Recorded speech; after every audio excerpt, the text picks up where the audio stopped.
Hey guys, this is another Byzantine build order.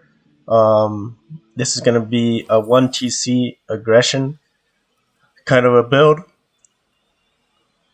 And kind of what we mentioned before with the 2 TC macro build, it's if you do the 2 TC macro build as Byzantines, it's better off to just immediately go into it and go off of there. If you think the matchup is going to be like that, assuming metas and stuff. But this build is going to be a lot more flexible and allow a lot more adaptation. And that's kind of what we do with our Mongol build, right? With our 1TC fast H2 build. We can either drop a range, we can drop stables, we can go into trade boom. So there's a lot of things depending on what our opponent does is how we play. And so that's kind of wanted that same kind of flexibility with this build order, because if you just do one set thing, you're going to have a rough time. And Byzantines and Mongols have some parallels in the sense that they don't have really great economic buffs or boons. The Byzantines do have the cistern system, and the cistern is a cool system, but it's a really slow scaling type of a system. It's not a super fast, and it's not going to compete with a 2TC on its own. It's not going to compete to trade on its own. It's not going to compete to a fast castle rush on its own. Really, it's just a slower kind of upgrade. It's cost effective up to like T3, tier level 3 cisterns, or T3 cisterns as I like to say them. But it's slow scaling, so you have to be able to scale your eco in a more significant and faster way. If required to, right? If you're expecting an aggro play and your opponent doesn't go aggro and now they're 2TC booming, you need to be able to scale with their eco, or you've just lost. Maybe not immediately with your fast aggression, maybe you feel like you've got map control or whatever, but if you don't have the eco behind it, you're just losing eventually, no matter what. So you have to be able to be flexible with the build. So this build has that kind of possibility, and the more we play it, the more we'll feel it out. I'm sure this will be refined by the end of the season, but for now, I think this is a pretty good start. We'll just go over it really quickly. The idea is to go aggressive hippodrome, and then into trade. So it's a hippo trade build. Immediately with your 6 starting villagers, we'll first start your TC up to another villager with your 6 starting villagers. Get them on the sheep, pull one of them to build a cistern and a house, and queue them up for a mining camp on your gold as well. Your first villager that's produced goes onto the mining camp, and then from there, all of your villages your next 4 villages produced will go onto food, and then your next 5 villages produced will go onto wood, and then your next 5 villages produced will go onto food. And then from there, there's a lot of from there you can kind of vary it depending on what you see, and it's actually a little bit before that. Pretty much after the 5 villages on wood is where your variations will probably start. But it's basically the timing that you see your opponent's base and you're scouting your opponent's base. You're gonna be able to make a decision from there on what you're gonna do. So, and that's another thing with the scouting. With the Byzantines, it's one important thing to keep in mind is that your first starting 3 sheep, you will chew up and be idling villagers before 2 minutes. Or like right at 2 minutes. But I'm finding it usually like 150-ish, I'm having villagers idle. And that's because of that cistern buff will make them chew it up a little bit faster, and they're on it immediately. So try to make sure your first round with your scout is getting back by like 1:30-ish, and then from there you're heading over directly to your opponent's base to start scouting around his base and seeing what he's doing, because you have to adapt to what they're going to do with this build, and you should generally always do that because you want to know what your opponent's doing. So with all that being said, we'll get into it.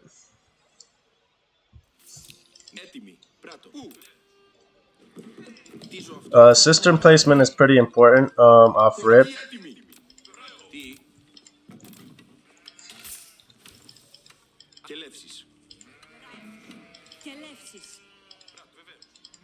Can't select the sheep.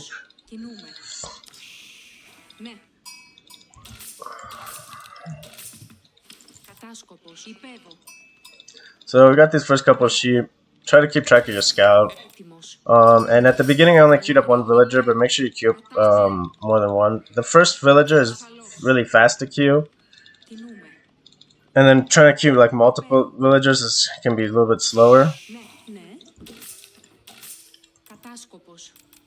And you can see house is up, mining camp is up, we're rallying on the food here. We're going to take our scout and start ramming about, and we're back. We found a couple of sheep and we're back at the 1 minute mark, so we don't have to worry about age up idling or anything like that, which is great. First cistern placement, I try to split my TC into quadrants. And this is so my cisterns connections are relatively cheap, from 14 to 16, max it's like 20 stone, but usually you're spending like 14 to 16 stone connecting these two. I also like to pre-shift my my mining camp there. Let's come across the mid, and then we'll shoot over. His base should be somewhere, should be like right here-ish. So here's our first 4 villagers on the food, and then we're gonna rally villagers onto wood. You can tell usually from your timing, you're usually building your 11th villager needs to be queued, so don't worry about pre-queuing that and like wasting a little bit of resources technically for like floating them or whatever. That's not a big deal. My villager that drops to 190 comes over here to build. My villager drops to 200, comes over here to build. We're going to drop this. We're going to try to drop the hippodrome. We like to split a cistern. I couldn't really get a good split like on the front of the on the front over here, which is what is ideal. But if you can't, you can. It's not a big deal. It's just what it is. You're going to get these this fully upgraded anyway, so you're not too worried about a little bit of the idea behind, while I started my way through everything, the idea behind is when you split the cistern, one of your cisterns will be on production, this one, and the next cistern over here that splits it will be on research time, and that'll help your research time for your upgrades, which you have a couple for the hippodrome. So we'll finish scouting around here. We'll finish scouting the map. We've got 4 villagers on wood. We'll go 1 more on wood. We split 2 villagers on the gold and 2 villagers onto wood over here as well. It's also a nice little detail to keep tabs of. And we're going to rally villagers up here. Our first horseman up to here. Now we've got 5 villagers on wood. So now we're going to rally villagers on the food. So we need 5 more villagers on the food. The idea is to get up to 10 villagers on food. We're going to come over here. We're going to drop this cistern. And this villager is going to build me a house. So we're getting our second cistern built. A little bit late on that villager queue right there. Let's bring this, and we'll bring this scout all the way back. And then he'll scout the rest of our map on our side. Let's get this horseman out. He's on the way over there. This is okay. Let's get a mining or lumber camp up here. A little bit of misstep on our part not getting that up sooner. And then we'll connect our cisterns right there, 16. And then he's going to shift queue back to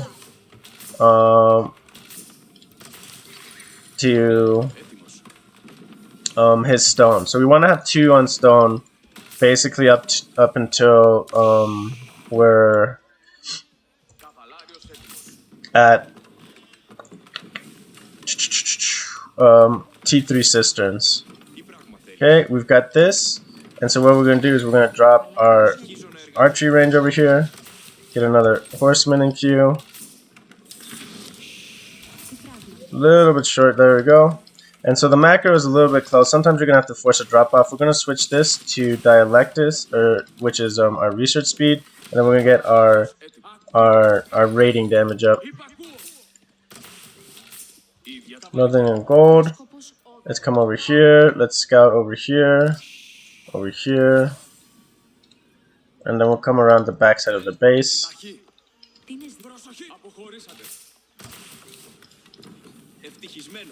And so the idea behind all of this is again that we can oh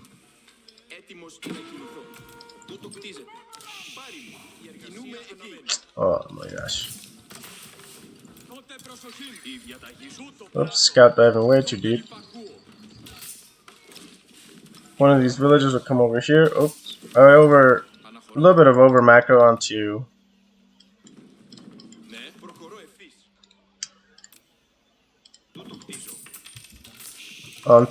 food here. We got 11 villagers on food. It's not end of the world really. It would be nice to have it a little bit tighter, but it's okay. And then we're gonna drop our next cistern up here. And so again, keeping this pretty close. The whole idea is to keep everything as close as possible. We can start making archers too.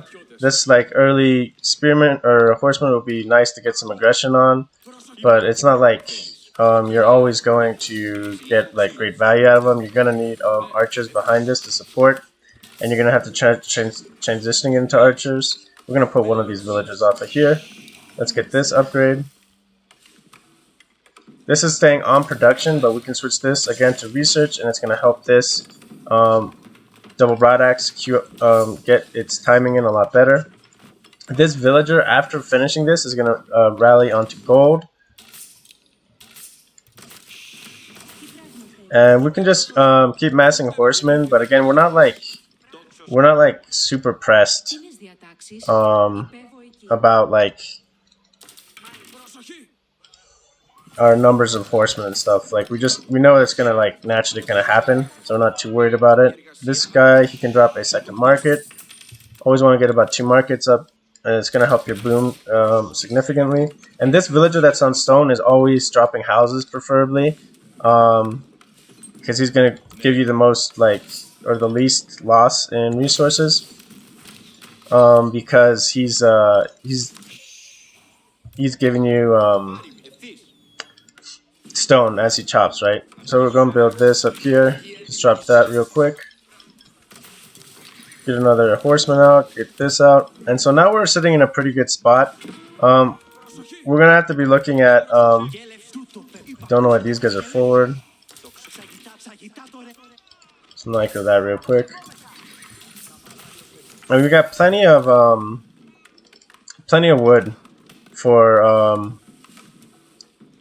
our boom here. And then one thing that's going to happen is right around this time you're going to start running out of food. So don't be afraid to like pull your villagers over onto a mill. This mill position isn't the best. I'd like to get it somewhere I can like eventually build farms, right? So like right there. And you see behind this we're trading, and like this is obviously like all just kind of like in the air, right? We don't know what would actually happen here. Let's get these guys.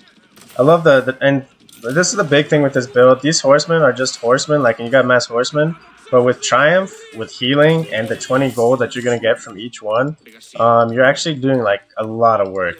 It's really nice. And we got housed here, but it's not a big deal. And then after this guy, we're gonna get up to T. So he's gonna build this, and then we're gonna have enough after this house finishes to drop our next cistern. Let's go over here, and one of these villagers we can pull off of here. We can drop our mercenary house because we're going to be floating in olive oil shortly. We know there's a ramp up time involved, but like it'll be sooner than later. That's for sure. Like we'll know that we'll be in a pretty good spot here, and then we're just gonna. He's gonna build this. Then he's gonna build another archery range, and you know these are little things where like you can do this earlier, you can do this later. You're not like beholden to the build. And then yeah, by 10 minutes we're connecting our T4 upgrades. Oh, and one thing I completely forgot about is don't forget your wheelbarrow upgrade. Your wheelbarrow and horticulture is going to be really big in helping your villagers keep production going. So you have a decent army. You have a pretty good army. Like, and if you commit more to army, you can too. Like, you can commit to a lot more archers. You just got to shift your macro. You know, you can pull, just keep 4 villagers onto food, and you shift over. And we'll go over that with this, with the recap. But one big thing that I've been testing, and this is what I do with pretty much all my builds. Is I always do benchmarks at around 10 minutes. I usually do the 10-minute mark itself. I think we went over just a little bit. What was the time? And yeah, 10:20. So we went 10 minutes 2 seconds. So we're a little bit over. So the numbers are going to be just ever so slightly inflated. But as long as I'm within that 2 second range, I'm usually fine with it, and I go with it. But I always add up my total resources after a match. With the Byzantines, we're getting olive, but I avoid that because it's a passive bonus to the Civ. Same as when I do my my Mongol builds, I never count my stone from the Uvu because it's a passive thing. But with this, I'm getting 6,982. So that's actually on the lower end of these builds when I've been practicing them. I've gone up to anywhere from 7,200. So and 6,900 is kind of the low end of it. So this is averaging right around like 7,050-ish, which is actually really, it doesn't, I don't know if other people have seen benchmarks or stuff for other stuff or have done benchmarks, but my Mongol trade, which is like, I've got 13 traders at this point, and I'm like just raw trade.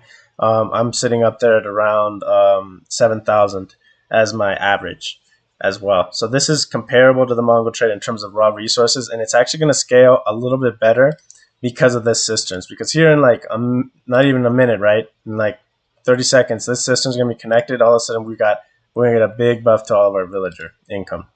So I think it's got a great potential for scaling the Byzantines, and I think cisterns are a good play, but I think overcommittal into cisterns and losing your early map position for it, I don't think is ever it's never really a good idea as Mongols, so I don't see where it'd be a good idea as Byzantines. Because I mean, like some civs you're getting that huge boost, so it's always worth it, but in other civs it's not. So I think Byzantines are a civ where overcommittal into that early like Dark Age stone gathering, I don't know if it's actually worth it. Like this first cistern is just barely worth dropping and not investing into like a second TC by like 20 resources. So like since you're dropping it, we have to commit it into like a 2 TC cistern system to make it like semi worth. But yeah, I mean, it barely pays for its own cost at like the 5-minute mark. So it's this very slow scaling type of a deal that's happening. And like if you had to mine this 50 gold from the cistern, it would be like 100% like not even viable like as an early play because you'd just be behind on resources. So we'll switch this over to villagers numbers. Our first villagers are on the sheep, queuing up TC. First villager drops a cistern, drops a house, drops a mining camp. The first villager that comes out rallies to this mining camp, and there'll be 2 villagers on gold. And all of our villagers that we produce from there, the next 4 villagers rather, are going to go on to food. We're scouting on the map. We try to get our first drop off of sheep early, pre the 130-minute mark, and that way we can commit this scout on a long scouting mission to scout a big part of the map, and then scout our opponent's base, because you got to be able to tell what they're doing, whether they're going 2 TC, and things like that. So up to this point, I'd say this build is you're staying up through basically your 5 villagers of wood.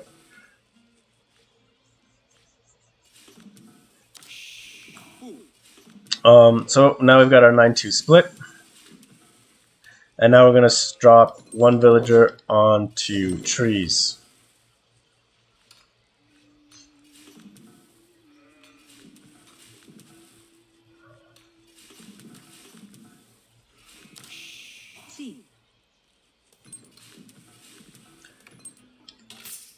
Our villagers that drop off the 190 and 200th gold are going to go over and build this mining camp.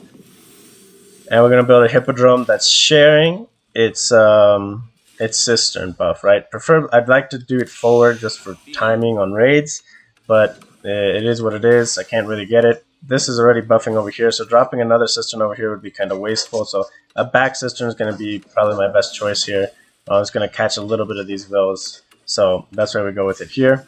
That's something that you always have to try to keep in mind. I think the more I play with Byzantines, and the more people play with Byzantines in general, the more this will become kind of second nature, because it's definitely like right now like a thinking process. Even like dropping the first cistern is still kind of like a thinking process, and eventually I think it'll become more natural. I also think this first cistern is preferably try to get it on the wood line, the closest wood line, for preference. So we got 4 villagers on food, and something that I don't do is I don't use my first 50 wood, and I suddenly like my micro starts getting pretty intensive because I was busy talking. But usually when I play, I'm dropping, once I have my first 50 wood, I'm dropping a house here, and I'm dropping a mill here with my lumber camp here with my next 50 wood, just so my macro isn't like super haggard once like this is like up and I have to drop other buildings and do all sorts of things. So you can see now all of a sudden our pop count is starting to get a little bit tighter. We got to go build a cistern over here. Now we're dropping a house. You know, we're doing a lot of things that we could have dropped this lumber camp sooner. These guys are long distance chopping, so little mistakes because I was talking it up, explaining. So I'm not definitely good enough to do that yet, I guess. And 2 villagers go into gold, and 2 villagers go into wood from the landmark. And we're immediately queuing up our horsemen. That's instead of 23 seconds, it's taking 19 seconds, right?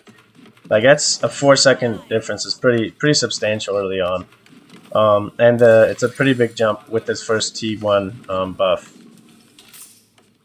After those, these 7 villagers are now on food. Now we're gonna rally up to 10 villagers on food. I think we mess up the build and we go up to 11 naturally because we can't do things as we was talking about it. Horseman's on the way, and now we're building a scout over. It's kind of nice to have a secondary scout. It not only helps with this build because you're going to be struggling for food because of this, the heavy transition on the wood. We're going to pause right here. But this second scout's going to help give you a lot of vision. So, you know, your first scout has scouted the whole base or whatever, and he's headed back and now scouting the other part of the map that you've missed, or the other corners that you've missed. It is important to get fully scouted. Some people don't like to do it because they like to keep tabs on their opponent, and though it is a good idea, I think early on, your best opportunities to scout are usually early on. So, I mean, it's not super essential, but yeah, it's even picking up a couple extra sheep will definitely help with your food transition later on. And then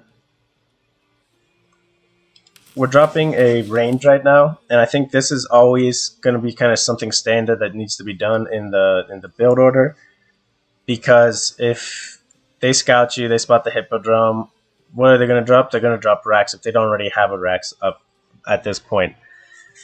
And you're going to be able to raid, and you have to engage into spears. If you don't have a scout to help these guys are going to be running headlong into who knows what, and you only have a really small window of time here to micro. If this guy's charging forward and a spear's charging forward, to turn around and micro and avoid any damage is pretty much impossible. Like unless you're like babysitting it, it's almost guaranteed you're gonna be hitting, right? Because you spawn on the main map, and by the time you react, it's just too late. Like you're gonna get a free hit against you. So, getting that second scout out it slows down the aggression a little bit, but it's gonna help you in the long run, I think, significantly. And we'll keep going a little bit. I think that this is like where you want to basically follow the build is up to this point, right? We are getting expilatores now. These couple first horsemen, hopefully they're getting some damage in and they'll start getting returned. And you can see now that how quickly that trains, because one of these cisterns is buffing research time and one of these research is buffing production. And now we're up to 10 villagers on food. I think at this point is when you should start rallying villagers on the wood. It's a little bit of a mistake on our part here. Something else I forgot to mention is after dropping this second cistern, this villager that you pulled from stone goes back to stone. So you keep this macro of 2 villagers on. You're going to be able to drop production buildings. Like this is going to give you another 16 stone. Dropping your markets, going to give you 32 stone. Like that's another thing too. The double market drop is going to give you a ton of stone. It's going to give you 64 stone. So it's going to help a lot on your way to the T4 cistern. It's probably the best building you could build if you want to try to spam wood for stone. But I mean, in 1v1s, you're not really gonna ever do that. Maybe later on when you drop like 3 more markets, it's gonna help you. But for this, it's not gonna really help. But up to here, like this is now kind of like the changing point of your build order, right? We'll take this off. Like if you scouted this, like right now, I mean this is the AI, so it's retarded. I don't even know what it's doing. But if you did scout this right now, got villages going on to stone, right? And if you see these villages going on to stone, I guess we'll wait until our scout arrives, right? Maybe that'll be a better time.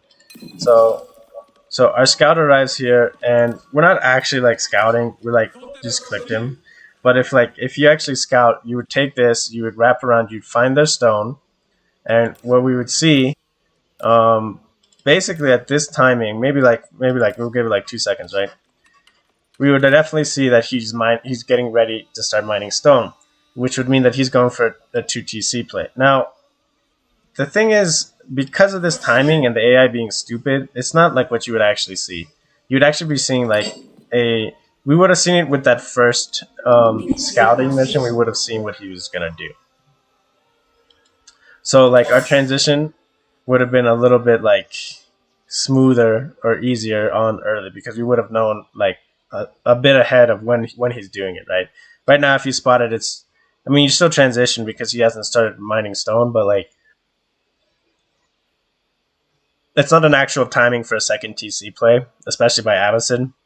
He's dropping his second TC right now, or he's finishing mining up for a third TC, depending. And this is an eco wing, right? So he'd be actually finishing mining up for a third TC possibly. So those are little details, but that first horseman is coming out, and that first scout is getting vision. That if you scout that there isn't any military buildings or anything, you think that horseman can get damaged, and make that first horseman. If you don't think that first horseman is going to get you much worth and you just want more info about your opponent, you can drop that scout immediately first. Your food eco is not going to dislike you for it either. Like your food eco is kind of struggling because you've just made 5 on wood, right? So during age up, so it's like you're a little bit pressed for food to maintain constant production. So those are little variations where you could change it, but I think up to here is basically the build in and of itself.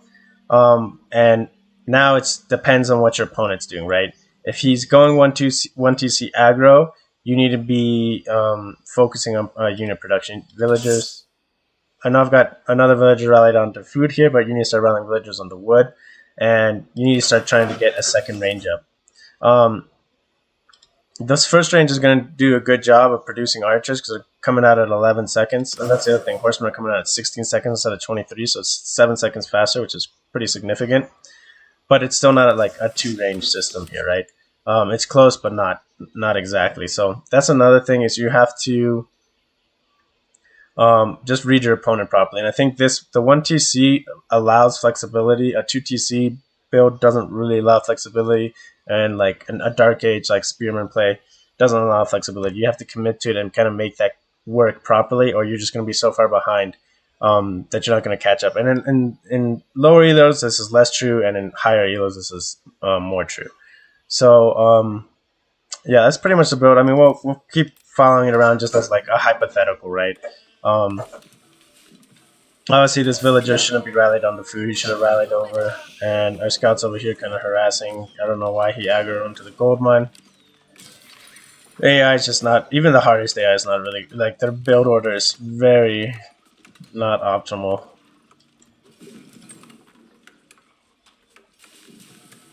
It's unfortunate how bad the AI is. And then if you play like the absurd AI, like good luck. Like I can beat him with like my Mongols. I don't know if I can do it with the Byzantines, to be honest. I don't know if I have enough. Like I think you just have to super macro to like do it properly. Like hold a few waves and then like push out against them and win, right? With Mongols, I can kind of keep them hemmed in their base early on with my aggression, but without horse archers, I don't see it possible with just horsemen. Anywho, 6 minutes and a half. We're getting our third cistern up, which is nice. We're building a market over here as well at 6.5 minutes. And like I said, going up to 2, even 3 markets is going to really, like, once your resources start coming in, you're going to be able to accelerate. One thing to notice too is that once you're going for this markets, you know, this, I keep just one villager on stone, and this villager needs to go over after finishing tier 3 cisterns. He's going to go over to gold. Now, another thing, a big reason why I don't particularly like rushing a triple level cistern, even a level 2 cistern, is because what you're getting out of it is really not as much as you're putting into it, and it takes a long time for it to scale. And tempo is a lot in 1v1s. So, for example, right now it says we got 26 villagers. With this 10% cistern buff, we are now at actually plus 2.6, right? So we're actually at 28.6, almost 29 villagers worth. So that puts us in a pretty good spot, right? But now, now that we've finished level 3, all of a sudden, because we have so many villages when we finish level 3, if we finish level 3 when we've got 14 villagers, or like 15 villagers, if you finish level 3 at 15 villagers,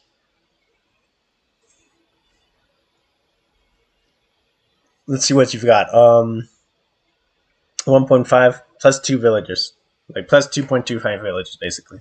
And then when you do it now, when you've got 26 villagers, now you're getting 2.6 plus 1.3, 3.9, so 4 villagers worth.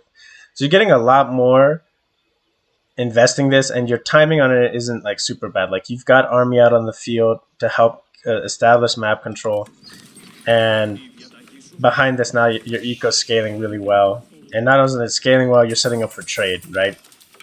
And so that's kind of the big thing. I think overinvestment early can really put you in a bad spot. Like this, the triple cistern is already cheaper than all your T1 eco upgrades and giving you the same T1 eco upgrades, right? Like all these eco upgrades is basically what your cistern does minus like wheelbarrow, right? And like rushing it, like rushing all your T1 eco upgrades, why do you never see that in 1v1s? Is because it's quite expensive. It's about triple the expense of like T3 cisterns, right? So getting the triple cisterns is fine, but it is still a pretty good investment. And you know, rushing 2-3 upgrades is pretty rare. So getting it around 6.5 minutes is actually a pretty good timing to be getting all your T1 eco buffs. And like forcing it a little bit more, you're sacrificing a lot of map control and presence. So I think sacrificing that is not, it's going to give your opponent a lot of leeway into like aggroing you. So being able to kind of hem them in, keep them in, and at least somewhat under control and dictate the pace. Like, I've got 7 horsemen. He has to make spearmen to deal with this. And like, I can constantly spam horsemen, right? So if you are not dealing with this, like, you're going to have a big issue, because I can split this into 3 groups, and I can hit various spots in your eco. And your eco has to stay in your base now. So you're not going out on you're not doing a bunch of stuff until you get army out, and that's where the pace gets dictated. Once you start making spearmen, if I accompany this with a bunch of archers, I'm going to be able to do some things, and my eco is going to be able to keep up with you. So T4 is coming in now too. So when this finishes, we're going to be around 40 villagers when this finishes, with the connection and everything. Now we're talking plus 20% of 40. We're talking plus 8 villagers, right? 40, 10% would be 4, 20% would be, yeah. So we're going to be, you know, we forget to connect this here, but we should have been connecting this here. But we're almost at, yeah, we're going to be basically at 40 villagers connecting this, which is plus 8 villagers, right? At the 10-minute mark. There's few things that'll give you plus 8 villagers. And it's really not actually, I guess, plus, it's technically plus 4 or plus 2 more villagers, right? Because we already got the 15%, right? So we're getting the additional 5%. So 5% of 40, now we're looking at plus 2 villagers. But for 200 stone and this connection here, and a lot of this stone is coming passively from these markets, from the buildings we build, from the mills. A lot, because we only got one villager on stone, right? And we've only had one villager on stone the past 2 minutes. So a lot of this stone is coming passively, and we're going to be able to boost ourselves just a nice little 2 villager hop.